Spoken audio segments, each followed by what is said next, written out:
కళ్ళు మూసుకొని మీరు నుంచి ప్రార్థన. ఒక్క నిమిషం నా గురించి ప్రార్థన చేయండి. మీ గురించి కూడా మీరు ప్రార్థించండి. అయ్యా, మీరు మాతో మీ పనులకు సంబంధించి మంచిగా మాట్లాడారు. అయ్యా, ఆ కార్యక్రమం అంతట్లో మీరు తోడుగా ఉన్నారు. సమస్తము మీకు ఇష్టముగా మర్యాదగా క్రమముగా మీరు జరిగించారు. మన ఈ క్షణాన ఈ సమయమున మాకున్న ఈ స్థితి చొప్పున, మా ఈ బాధ చొప్పున, మా ఈ శ్రమ చొప్పున, మేమున్న ఈ శోక సముద్రములో, ఈ బాధలో, ఈ వేదనలో, ఈ కష్టంలో అయ్యా నువ్వు మాతో ఏం మాట్లాడబోతున్నావయ్యా? మా హృదయానికి ఏం కావాలి? ఈ క్షణాన ధైర్యము చెడి ఉన్నాము, గుండె గాయమైంది, గుండె చెదరిపోయింది. అయ్యా, మీ మాట మమ్మల్ని బ్రతికిస్తుంది. పరిశుద్ధుడా, ఏ మాట మీరు మాతో మాట్లాడుతున్నారు ఈ క్షణాన ఆ ధైర్యం నింపుకొని, ఎంతో వేదనతో ఉన్న హృదయమును సంతోషము నింపుకొని మా కుటుంబమునకు మేము తిరిగి సంతోషముతో సమాధానంతో ఆశీర్వదించబడి వెళ్ళాలయ్యా. ఆ మాటలేని మా హృదయము లక్ష్యం ఉంచాలి. మేము వచ్చి కూర్చుని కాసేపు ఉండి పాలు పంపులు పొంది వెళితే ఉపయోగం లేదు. ఒక్క మాటైనా మా హృదయంలోకి మేము తీసుకోవాలి. మా హృదయంలో నాటబడాలి. అది ఫలింపు కలగాలి. మాతో పాటుగా అనేక ఆత్మలను మేము వచ్చే ఆదివారంలో తీసుకొని రావాలి. అయ్యా, నిస్వార్థ చెప్పాలయ్యా. మా హృదయము మీ మాటలకు లక్ష్యం ఉంచాలయ్యా. నీ బిడ్డని వాడుకోయని ప్రార్థించండి. ఒక్క నిమిషం ప్రార్థన చేయండి.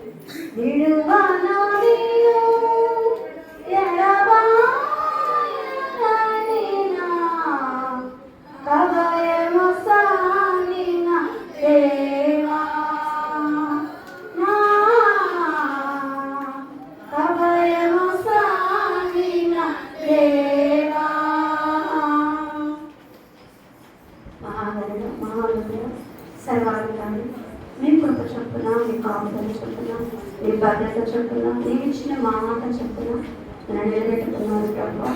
అయ్యా, నీ ఇష్టముగా ఫలభరితముగా మీరు వాడుకోలేదు. కన్న తల్లి, నీ వాక్కులే, నా వాక్కులు కాదు నాన్న, నా మాటలు కాదు, నీ మాటలే మీరు మాట్లాడండి.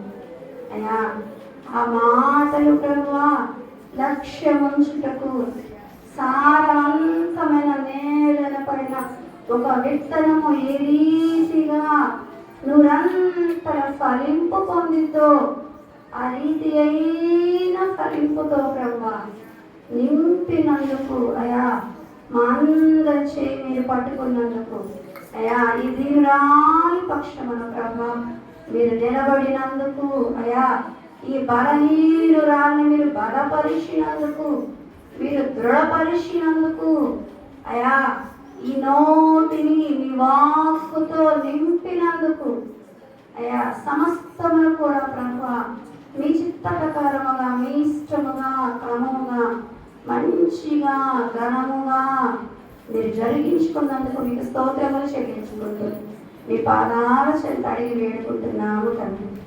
ఆమేన్.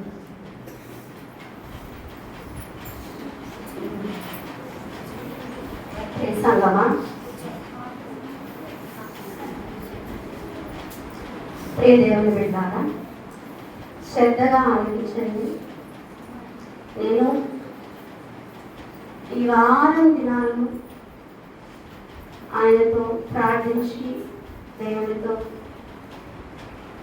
ఎలా యాకోబు గారు పోరాడారో ఆ రీతిగా ఎంతో దుఃఖముతో వేదనతో ఆయన ప్రార్థించి ఎంతో పోరాడినప్పుడు ఆయన నాతో మాట్లాడిన మాట నేను మీతో చెప్తున్నాను. ఈ క్షణాన్ని మీ అందరితో పంచుకుంటున్నాను.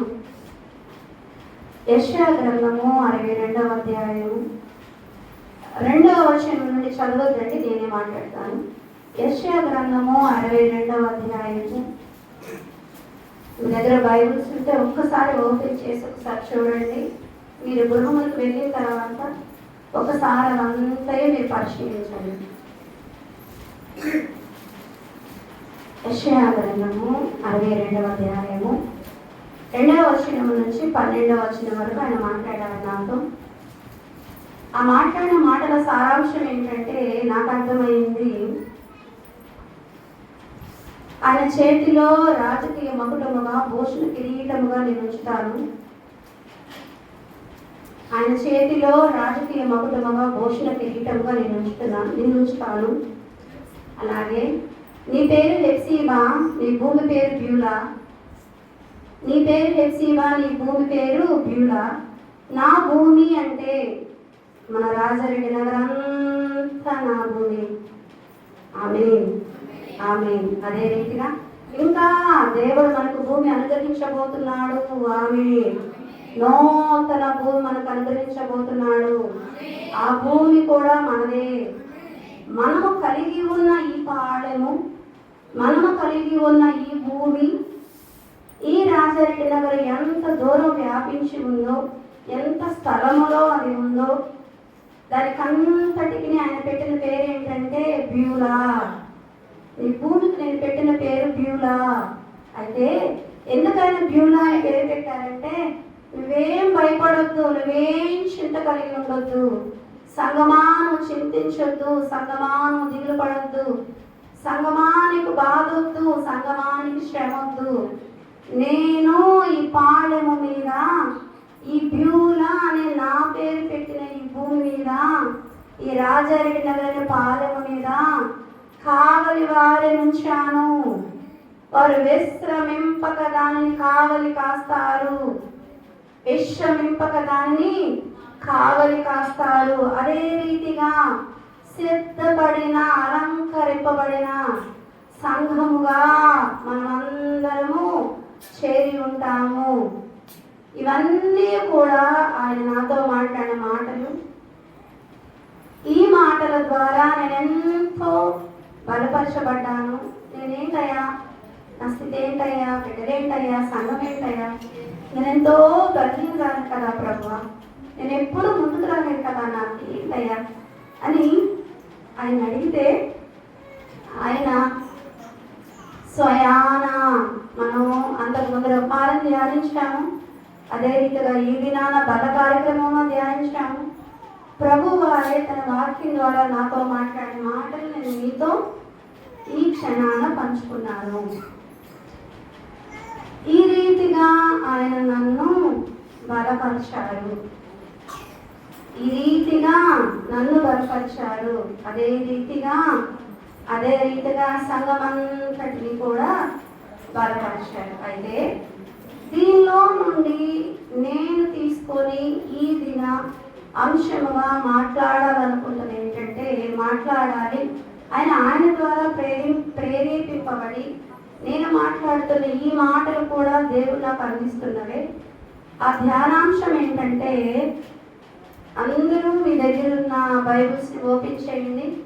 లేఖన భాగంలో నుంచి యోహాను సువార్త, మీ దగ్గర బైబిల్స్ అందరూ ఓపెన్ చేయండి. యోహాను సువార్త 14వ అధ్యాయము 18వ వచనం చదవండి.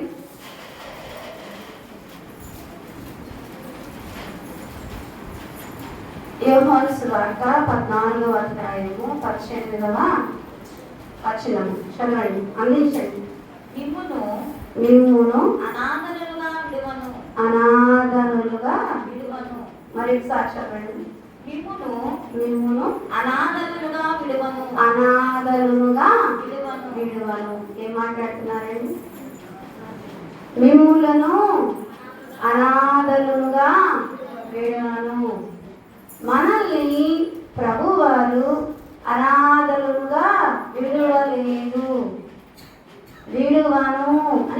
ఉన్నారు. అయితే ఇక్కడ ఈ లేఖన భాగం ద్వారా ఈ రీతిగా మాట్లాడుతున్న దేవుడు, ఇది ఈ సందర్భం ఎవరితో చెప్పారు, ఎక్కడ జరగబడింది ఈ సందర్భం అంటే మనం ధ్యానాంశంలోకి వెళ్ళిపోదాం. వీడు అని దేవుడు మన ధ్యానాంశం.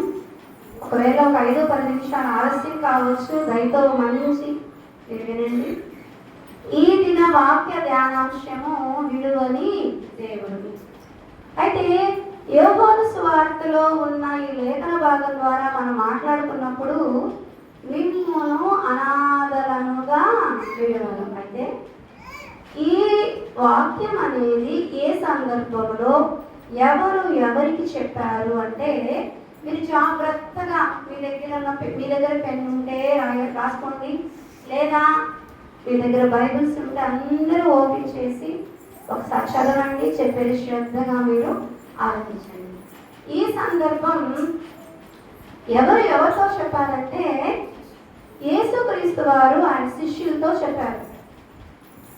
యేసుక్రీస్తు వారు ఆయన శిష్యులతో చెప్పారు. ఏమని చెప్పారు? ఇదిగో మీతో నేనున్నా, 3.5 సంవత్సరాలు పరిచర్య చేశాను, అపోస్తలులని మీరందరినీ నేను ఏర్పాటు చేసుకున్నాను. అయితే నా గడియ వచ్చింది, నేను జాగ్రత్తగా వినండి, నా గడియ వచ్చింది, నేను వెళ్ళవలసిన సమయము ఆసన్నమైంది, నేను వెళ్ళాలి కదా, నేను వెళ్ళాలి. అయితే శిష్యులందరూ వేదన పడుతున్నారు, ఎంతో దిగులుతో ఉన్నారు. అయ్యా నువ్వు వెళ్తే ఎలా అయ్యా?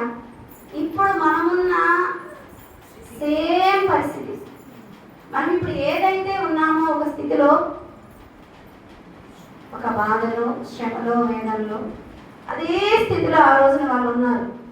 శిష్యులందరూ ఎలా అయ్యా, మనంతా తీసేసుకొని వచ్చాం కదా, నువ్వు వలలు విడిచి వెంబడించడామంటే వచ్చేసాం, మా జాగ్రత్తగా మా వృత్తాంతా వదిలేసుకున్నాం.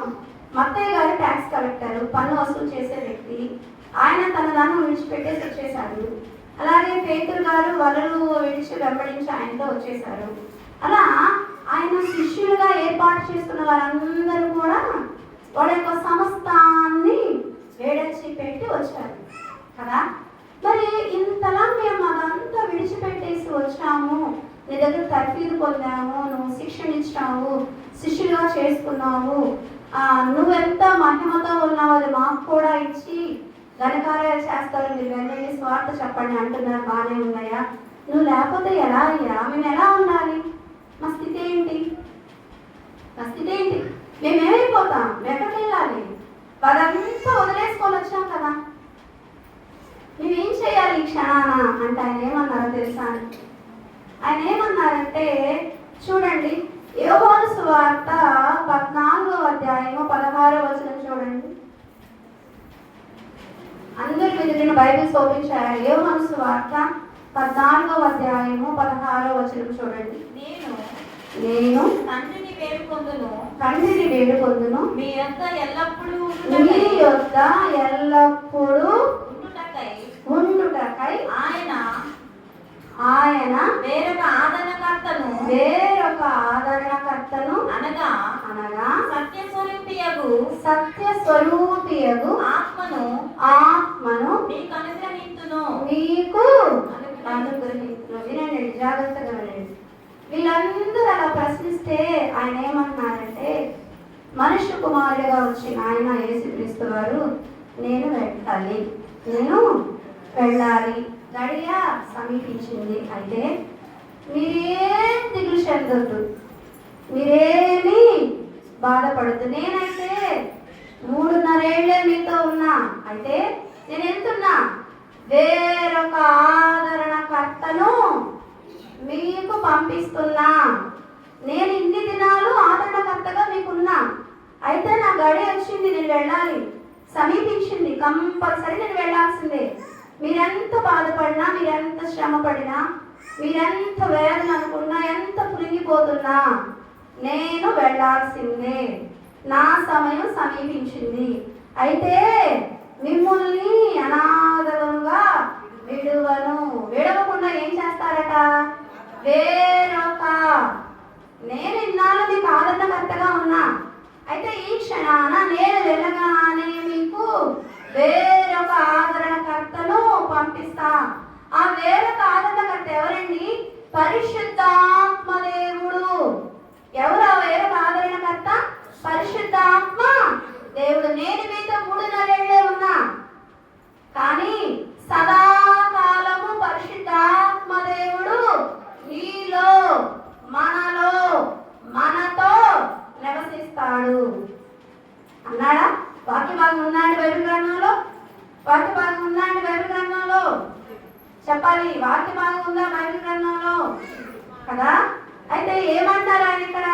ఏమంటున్నారు? నేను వెళ్ళాలి, అయితే వేరొక ఆదరణకర్తను మీకు నేను పంపిస్తా. ఆ వేరొక ఆదరణకర్త మిమ్మల్ని ఒక క్షణం కూడా విడిచిపెట్టి ఉండడు. నేనైతే 3.5 ఏళ్లే ఉన్నా మీతో కదా. నేను 3.5 ఏళ్లే ఉన్నా, వెళ్ళిపోతున్నా. మీకు సదాకాలము మీకు తోడుగా ఉండే, రాకడ పర్యంతము ఎత్తబడే స్థితి వరకు ఉంటే, నీ ఆయుష్ భూమి మీద ఎంత వరకు ఉంటే అంతకాలం పరిశుద్ధాత్మ దేవుడు మనలో, మనతో వసిస్తారు.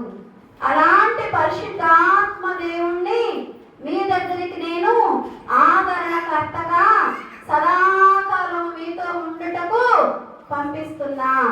కాబట్టి మీరు నిరాశ చెందొద్దు, మీరు కృంగిపోవద్దు, మీరు దిగులు చెందొద్దు, మీరు భయపడొద్దు. నిరీక్షణ కలిగి ఉండాలి. మనం విడువబడిన వారము కాదు, మనం అనాథలుగా పరిచే దేవుడు కాదు. ఆయన సదాకాలము మనతో, మనలో ఆయన ఉన్నారు. పరిశుద్ధాత్మ దేవుడు, పరిశుద్ధాత్మ దేవుడు. అయితే లేఖన భాగంలో నుంచి చూడండి, యోహాను సువార్త 14వ అధ్యాయము 17వ వచనం. యోహాను సువార్త 14వ అధ్యాయము 17వ వచనం. లోకము ఆయనను చూడదు, ఆయనను చూడదు, ఆయనను ఎరుగదు, గనుక ఆయనను పొందనేరదు. యోహాను సువార్త 14:17 వచనం. అయితే ఈ సదాకాలము మనతో ఉంటున్న పరిశుద్ధాత్మ దేవుణ్ణి లోకము ఎరగదు, లోకము చూడదు. ఎవరైతే మహా విశ్వాసగా ఉన్నామో, మహాశ్రమలలో పాలు పంపులు పొందుతున్నామో, గొర్రెల రక్తములో మన వస్త్రము తెల్లగా ఉదుముకొని ఉన్నామో, అనుక్షణము ఆయన సన్నిధిలో ఆయన సేవిస్తూ ఉన్నామో, మనతో మాత్రమే సదాకాలము పరిశుద్ధాత్మ దేవుడు ఉన్నారు. మనము అనాథలము కాము, విడిచిపెట్టబడిన వారము కాము కదండి. లేఖన భాగంలో నుండి మనం మాట్లాడుతున్నాము. అయితే ఏ రీతిగా మనం ప్రవర్తిస్తే ఆయన మనలను విడిచిపెట్టరు అనేది ఒక 4 అంశాలుగా మనం మాట్లాడుకుందాము. మొదటిగా చూడండి, కీర్తనల గ్రంథము 37వ అధ్యాయము 25వ వచనం చదువు. కీర్తనల గ్రంథము 37వ అధ్యాయము 25వ వచనం. నేను చిన్నవాడనై ఇంటిని ఇప్పుడు ముసలివాడనై ఉన్నాను. అయినను నీతిమంతులు విడువబడుట గాని వారి సంతానము భిక్షమెత్తుట గాని నేను చూచి ఉండలేదు. చూడండి దైవజనమా ఏమంటున్నారు ఇక్కడ కీర్తనల గ్రంథంలో 37వ అధ్యాయం 25వ వచనంలో ఏమంటున్నారంటే, నేను చిన్నగా ఉన్నాను, ఇప్పుడు ముసలివాడిగా ఉన్నాను. అయితే ఇన్ని దినాలలో ఎప్పుడు కూడా నీతిమంతులు విడువబడుట నేను చూడలేదు, నీతిమంతుల సంతానము భిక్షమెత్తుట నేను చూడలేదు. ఏమన్నాడు దావీదు మహారాజు గారు? ఎప్పుడో ఉన్న చిన్న పిల్లోడిని, పసితనంలో ఉన్నా, ఇప్పుడు ముసలివాడిగా ఉన్నా, వృద్ధాప్యంలో ఉన్నా, నా ఈ దినములన్నింటిలో కూడా నేను ఎప్పుడు ఈ రీతిగా చూడలా. ఏం చూడలేదట? నీతిమంతులు విడిచిపెట్టబడరు. ఏంటట? నీతిమంతులు విడిచిపెట్టబడరు. నీతిమంతుల సంతానము భిక్షమెత్తదు. మనమందరము నీతిమంతులమే కదా అండి? కదా అండి? ఆయన బలలో చేయి వేస్తూ మహావిశ్వాసిగా ఉండి ముద్రించబడిన మనమందరము కూడా అదే రీతిగా ఉండి ఉన్న వారము. మనము విడనాడబడిన వారము కాము. అయితే ఇక్కడ ఉదాహరణకు లేఖన భాగం నుంచి మనం మాట్లాడుకుందాము. అబ్రహాము గారి గురించి మాట్లాడుకుందాం. అందరికి తెలుసు కదా అబ్రహాము గారి గురించి. అబ్రహాము గారు నీతిపరుడా? వాక్య భాగంలో ఏముంది? వాక్య భాగంలో ఏముంది? ఆయన దేవుని నమ్మెను, అది అతనికి నీతిగా ఎంచబడెను. ఏది నీతిగా ఎంచబడింది అబ్రహాం గారికి? ఆయన నమ్మడమే. ఆయన నమ్మడమే నీతిగా ఎంచబడింది కదా అండి? నమ్మడమే నీతిగా ఎంచబడింది. అయితే ఇంకా మిగిలిన చూద్దాం. ఎన్ని మార్లు బైబిల్ గ్రంథంలో నీతి గురించి ఉందో రాయబడిందో చూద్దాం. ఆదికాండము 15వ అధ్యాయము 6వ వచనం చూడండి. ఆదికాండము 15వ అధ్యాయము 6వ వచనం చూడండి. ఆదికాండము 15వ అధ్యాయము 6వ వచనం చూడండి. అతడు యెహోవాను నమ్మెను, అతడు యెహోవాను నమ్మెను, ఆయన అది అతనికి నీతిగా ఎంచబడెను. అది అతనికి నీతిగా ఎంచబడెను. ఇది అబ్రహాము గారి గురించి మాట్లాడుతున్న మాటేనండి. ఆయనను నమ్మారు కాబట్టి అబ్రహాము గారు నీతిపరుడయ్యారు. ఆయన నమ్మడం అనేది నీతిమంతునిగా చేసింది అబ్రహాము గారిని. ఈ క్షణాన మనం కూడా ఆయన నమ్మితే మనమందరము నీతిమంతులుగా ఎంచబడతాము. మనమందరము నీతిమంతులుగా ఎంచబడతాము. వేరొక వాక్య భాగం చూద్దాము. రోమీయులకు రాసిన పత్రిక 4వ అధ్యాయము 3వ వచనం. రోమీయులకు రాసిన పత్రిక 4వ అధ్యాయము 3వ వచనం. లేఖనం ఏమి చెప్పుచున్నది? లేఖనం ఏమి చెప్పుచున్నది? అబ్రహాము దేవుని నమ్మెను, అబ్రహాము దేవుని నమ్మెను, అది అతనికి నీతిగా ఎంచబడెను. అది అతనికి నీతిగా ఎంచబడెను. అబ్రహాము గారు ఆయన నమ్మారు కాబట్టి ఆ నమ్మిక చొప్పున ఆయన ఏమయ్యారు? నీతిపరుడయ్యారు. నీతిపరుడు అయ్యారు. అదే రోమీయులకు రాసిన పత్రిక 4వ అధ్యాయము 32వ వచనం చదవండి. 22వ వచనం చూడండి. అందుచేత అది అతనికి నీతిగా ఎంచబడెను. ఏది అతనికి నీతిగా ఎంచబడింది? ఆయన నమ్మడమే నీతిగా ఎంచబడింది. అదే రీతిగా యాకోబు రాసిన పత్రిక 2వ అధ్యాయం 23వ వచనం చూద్దాం. యాకోబు రాసిన పత్రిక 2వ అధ్యాయము 23వ వచనం చదువుదాం. యాకోబు రాసిన పత్రిక 2వ అధ్యాయము 23. కాబట్టి అబ్రహాము దేవుని నమ్మెను, అది అతనికి నీతిగా అది అతనికి నీతిగా ఎంచబడింది. మనం ఎక్కడ మాట్లాడుకునేదే ఉంటుంది. ఇంకొకటి చూడండి చివరిగా గలతీయులకు రాసిన పత్రిక 3వ అధ్యాయము 6వ వచనం. గలతీయులకు రాసిన పత్రిక 3వ అధ్యాయము 6వ వచనం. గలతీయులకు రాసిన పత్రిక 3వ అధ్యాయము 6వ. అబ్రహాము దేవుని నమ్మెను, అది అతనికి నీతిగా ఎంచబడింది. చూడండి బైబిల్ గ్రంథం అంతట్లో ఎన్ని మారులు అంటే అబ్రహాము గారు ఎంత నీతిపరుడైతే అప్పుడు చిన్న మాట జ్ఞాపకం చేద్దాం అనుకుంటున్నాను నేను. ఈ నీతి గురించి బైబిల్ గ్రంథంలో ఆయన ఒక మాట అన్నారు. ఎవరికైనా గుర్తొస్తుందా? జాగ్రత్తగా వినాలి. బైబిల్ గ్రంథంలో ఆయన ఒక మాట అన్నాడు, గుర్తొస్తుందా?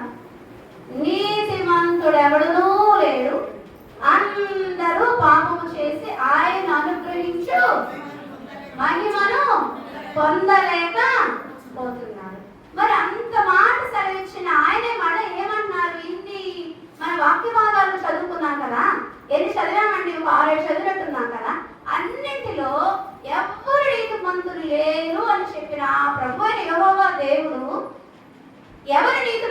చెప్తున్నాడు? అబ్రహాము గారి గురించి నీతిమంతుడు అని చెప్తున్నాడు. నీతిమంతుడని చెప్తున్నాడు. ఏది ఆయన నీతి? ఆయన యెహోవా దేవుని నమ్మెను, అది అతనికి నీతిగా ఎంచబడి. ఆయన నమ్మడమే నీతి. ఆయన నమ్మడమే నీతి. నమ్మడం అంటే గుర్తిగా మాట నమ్మడం కాదు. అబ్రహాం గారికి ఎన్నో శోధనలు వచ్చినాయి. బహు ధనవంతుడిగా ఉన్నాడు, అన్నీ ఇచ్చాడు. కానీ చివరికి ప్రార్థించాడు, అయ్యా ఇది అసలే కదయ్యా, నేను ఏం చేయాలయ్యా, నాకు ఇవ్వయా. 25 సంవత్సరాల తర్వాత వాగ్దానం నెరవేర్. ఆ పేషెన్స్ మనకుందా?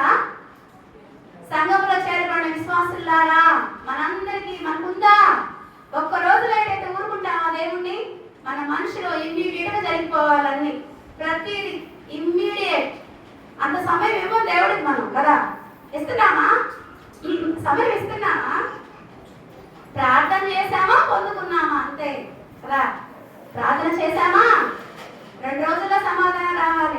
మనం టైం పెడతాం దేవుడు కదా కదా అండి. ఎస్, మనమే టైం పెడతాం దేవుడికి. అయ్యా చేయాల్సిందే, జరగాల్సిందే అని మనమే సమయాన్ని ఆయనకి ఇస్తాం. కానీ we have to wait for God's voice. మనమందరం ఆయన మాట కోసం ఎదురు చూడాలి. సోమవారం రాత్రి ప్రార్థనలో మైక్ పెట్టలేదండి. ఏ రీతిగా మనం ప్రార్థన చేస్తామని వింటారట. ఎవరు చేరవచ్చిన బిడ్డలాదనా మీ చేతులు ఎత్తండి ఒకసారి. సోమవారం రాత్రి 9-12 ప్రేయర్లో ఏ రీతిగా మనం ప్రార్థన చేస్తాయని జవాబిస్తారో చెప్పాను. ఏ రీతిగా చేయాలంట? ఏ రీతిగా చేయాలి ప్రార్థన? ఎలా పడితే అలా చేసేస్తే మన ప్రార్థన వినపడిద్దా? ఆయనకి వినపడదు. ఎలా చేస్తే వినపడిద్దంట? మన కోసం మనం చేయాలి, మన కుటుంబం కోసం చేయాలి, నిత్య జీవం కావాలని, మన స్నేహితుల కోసం చేయాలి, పనివారాల కోసం చేయాలి. ఎవరు పనివారాలు? కాపరులు. ప్రపంచం మొత్తం మీద ఉన్న 1,00,000 మందిని కాపాడు. నువ్వు 1,00,000 మందికి పరిచర్య చేయి, 10 మందికి పరిచర్య చేయి, లేదా 10 మందికి సువార్త చెప్పు, ఒకరికి సువార్త చెప్పు. అందరూ కూడా పనివారలే, కాపరులే. నీ కోసం నువ్వు ప్రార్థన చేసుకోవాలి. నీ కుటుంబము నిత్య జీవం పొందులాగా నువ్వు ప్రార్థన చేసుకోవాలి. అదే రీతిగా పనివారల కోసం నువ్వు ప్రార్థన చేయాలి. అదే రీతిగా సార్వత్రిక సంఘములో ఉన్న పరిశుద్ధులందరి కోసం ప్రార్థన చేయాలి. అదే రీతిగా మరి ముఖ్యముగా శత్రువుల కోసం మనం ప్రార్థన చేయాలి. ఈ వరుస క్రమములో చేస్తేనే మన ప్రార్థన ఆయన వింటారు, జవాబును అనుగ్రహిస్తారు కదా అండి. ఇక్కడ అబ్రహాం గారి గురించి ఈ రీతిగా చెప్పబడింది. ఎవరు నీతిమంతులు లేరు, అందరూ పాపం చేశారు. అంటే ఇంత మాట మాట్లాడిన ప్రభువులు ఏమంటున్నారు? అబ్రహాము నీతిపరుడు. అంటే మనం ఎందుకు మాట్లాడుకున్నాం ఇప్పుడు? నీతిపరులుగా మనం ఉంటే మనము విడనాడబడిన వారము కాము. నీతిపరులుగా మనం ఉంటే ఆయన మనల్ని విడిచిపెట్టరు కదా అండి. నీతిపరులుగా మనం ఉంటే మనల్ని ఆయన విడిచిపెట్టరు. రెండవదిగా చూద్దాము, అదే కీర్తనల గ్రంథము 37వ అధ్యాయము 28వ వచనం చూద్దాం. 37వ అధ్యాయము 28వ వచనం చూద్దాం. ఏలయనగా యెహోవా న్యాయమును ప్రేమించువాడు, ఇంకా ఆయన తన భక్తులను విడువడు, వారెన్నటెన్నటికి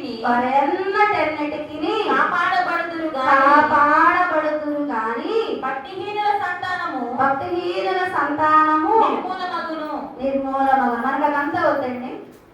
ఇక్కడ 37వ అధ్యాయం 28వ వచనంలో తన భక్తులను విడువడు. ఏంటట? తన భక్తులను విడువడు. ఏం జరిగినా ఏమొచ్చినా రాత్రి కాల సమయంలో సత్భక్తి చేస్తే ఏమొస్తుంది? చెప్పాలండి. సత్భక్తి చేస్తే ఏమొస్తుంది? సత్భక్తి చేస్తే ఏమొస్తుంది? చెప్పాలి. హింస మాట్లాడుకున్నాం కదా రాత్రి. మంచి భక్తి మనం చేస్తే, మంచి పరుగు మనం పరిగెత్తితే, ఆ పరుగు కడముట్టిస్తే అట మనకి హింసలే వస్తాయట. ఇక్కడ కూడా ఏమంటున్నారు ఆయన? నువ్వు ఎంతైనా హింసింపబడు, శ్రమలో ఉండబడు, ఏమైనా అవ్వు, నువ్వు కనుక భక్తి పరుడుగా ఉంటే, భక్తి పరురాలిగా నువ్వు ఉంటే, నువ్వు విడనాడబడిన వారవు కావు, విడనాడబడిన దానవు కావు. భక్తి కలిగి అలాగే నీతిగా మన సంఘమంతటిని ఉంచిన ఆయన నామమునకు మహిమ కలుగును గాక. ఆమేన్. అయితే బైబిల్ గ్రంథంలో నుంచి లేఖన భాగంలో నుంచి మీకు తెలిసి భక్తిగా ఉన్న వాళ్ళు ఎవరో చెప్పండి. ఒకరిద్దరు చెప్పండి, లేదా ఒకరిని చెప్పండి. ఏబు, వెరీ గుడ్. ఇంకా మోషే, ఇంకా గుడ్. అయితే నేను యేసేపు గురించి మాట్లాడదాం అనుకుంటున్నాను. ఉన్నారు కదా, యేసేపు ఉన్నారా? ఆయన పెట్టిన పేరేంటి? ఫలించెడి కొమ్మ. ఫలించెడి కొమ్మ. అందరూ ఎడబాసారు. తండ్రి కూడా వెతికి ఆ వయసులో వెతకలేక ఆగిపోయాడు. ఇంకా వెతకలేదు. తండ్రి చేత విడవబడ్డాడు, సొంత అన్నదమ్ముల చేత విడవబడ్డాడు. అయినా ఆ బిడ్డని దేవుడు విడిచిపెట్టలేదు. ఎందువల్ల తనకున్న భక్తి చొప్పున, తనకున్న సత్భక్తి చొప్పున కదా అండి, తనకున్న మంచి భక్తి చొప్పున యోసేపును దేవుడు విడనాడలేదు. అలాగే దానియేలు గురించి మనకు అందరూ తెలుసు కదా. దానియేలు ఎంతో జ్ఞానవంతుడు కదా.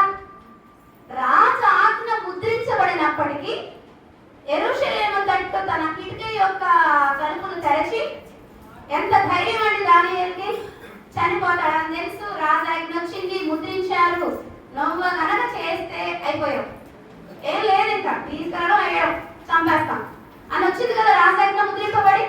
అయినా ఆయన ఏమన్నా వెనక తగ్గారా? తగ్గకుండా ఏం చేశారు? ప్రార్థన. ఏం చేశారు? తలుపులు వేసుకున్నారా?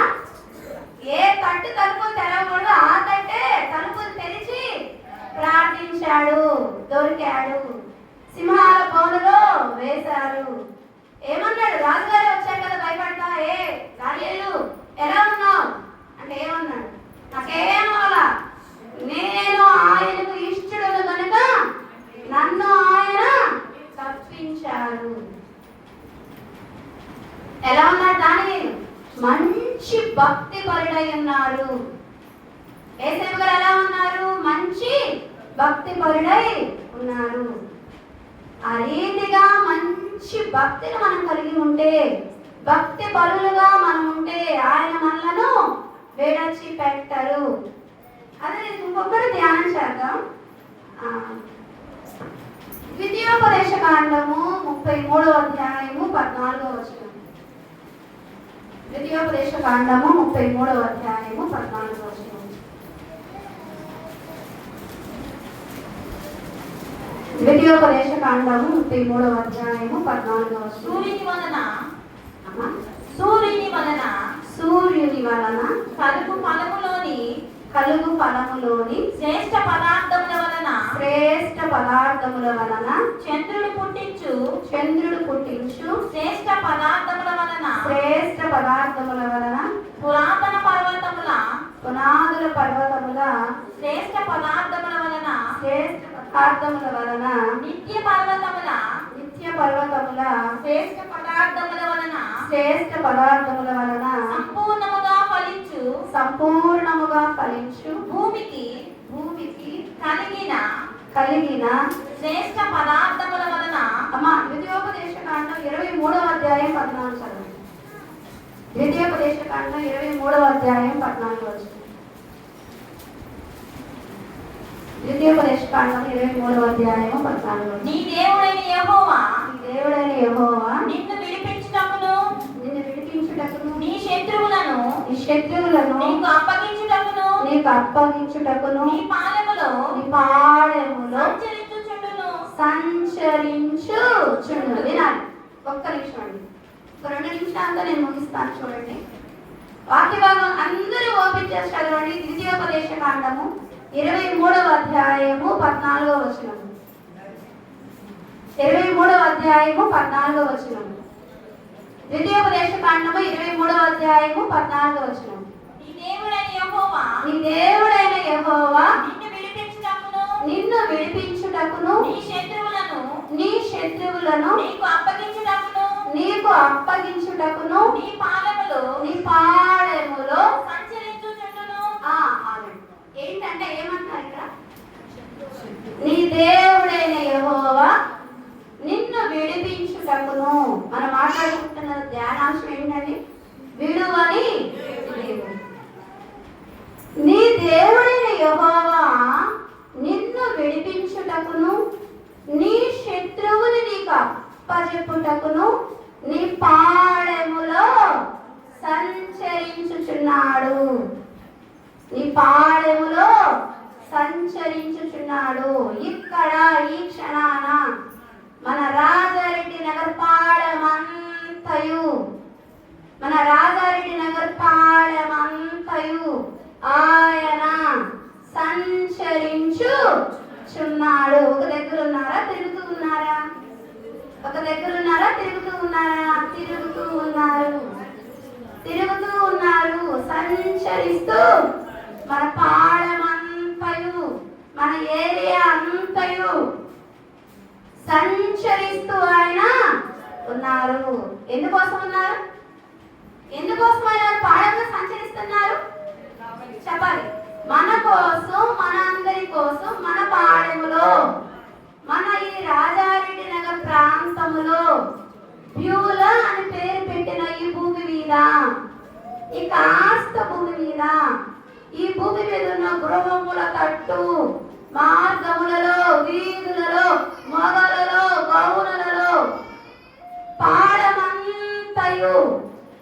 ఇక్కడ పాళెమన్నాడా? ఒక ఇల్లు అన్నాడా? ఒక వీధి అన్నాడా?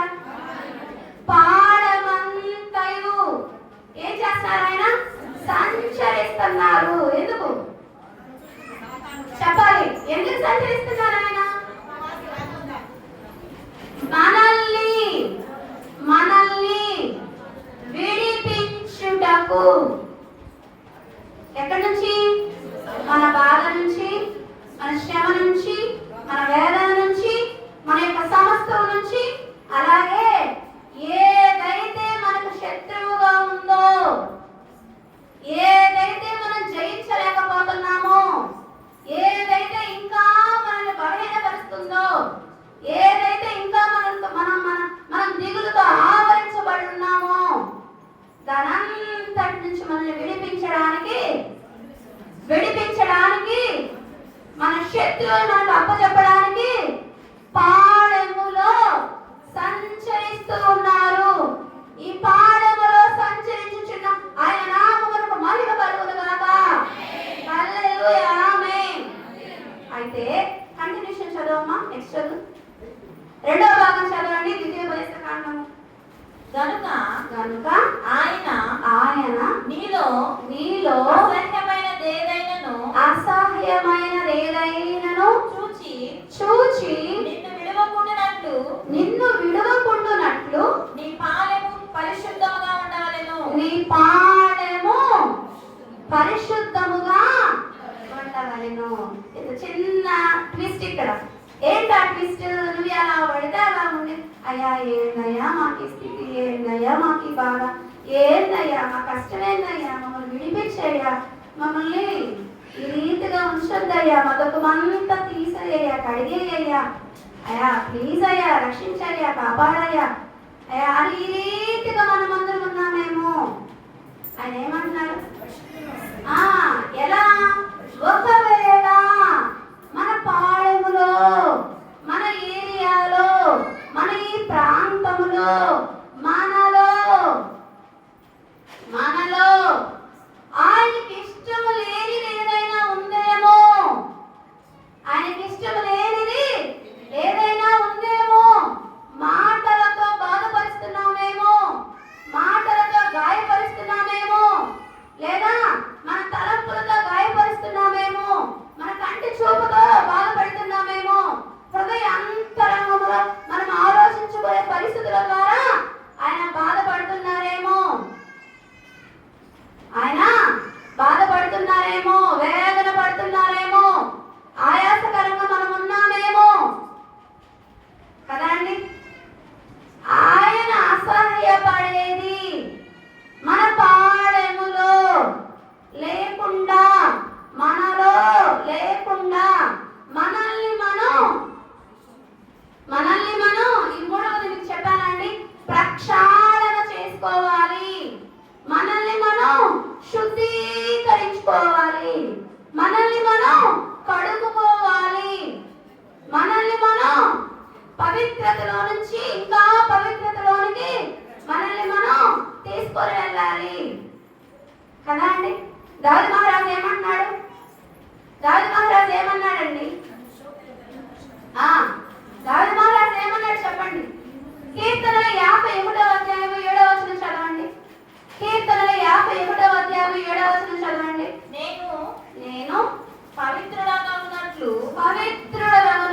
హిస్సోపుతో నా పాపము పరిహరింపుము. హిమము కంటెను నేను తెల్లగా ఉండునట్లు నీవు నన్ను కడుగుము. దావీదు మహారాజు అంతటి ఆ గొప్ప వ్యక్తి, గొప్పవాడేనండి దావీదు మహారాజు.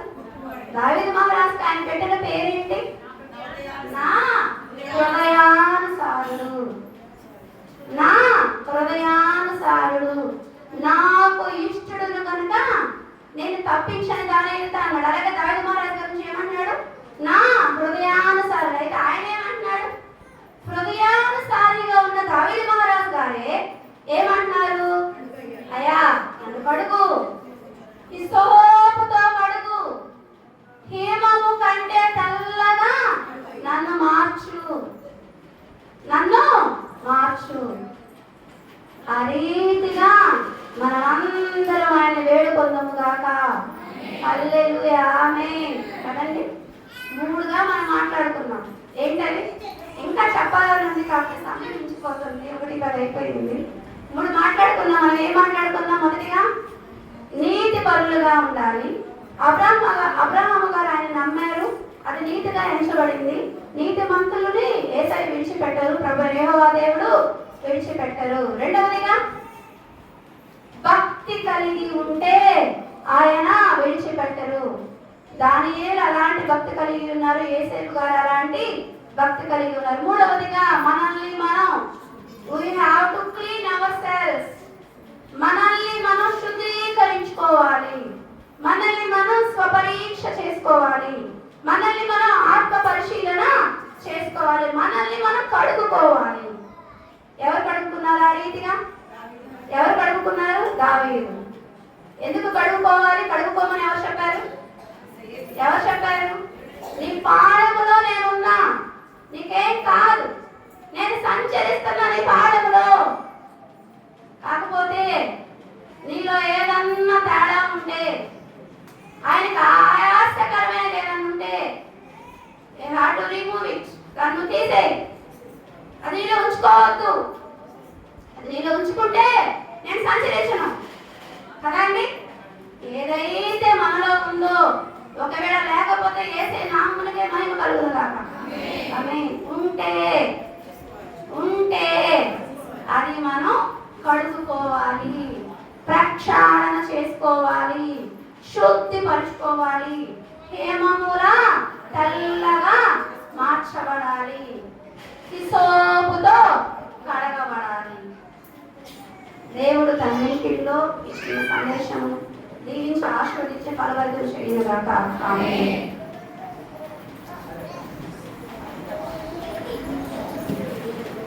ఒక్క మాట సంఘ బిడ్డలు ఒకరైనా ప్రార్థించండి. దావీదు పలహారం తెచ్చి ఉన్నాడట. ఆ బిడ్డ కోసం, బిడ్డకు దేవుడు చేసిన మేలు గురించి, అలాగే కొన్ని అంశాలని లేమంటి గారి కోసం ప్రార్థన చేయండి. బిడ్డ ఆపరేషన్ పెళ్ళి ఉంది, అన్ని సమస్యలు సమకూర్చి బిడ్డ చక్కగా జరిపించుకొని తిరిగి వచ్చి సంఘం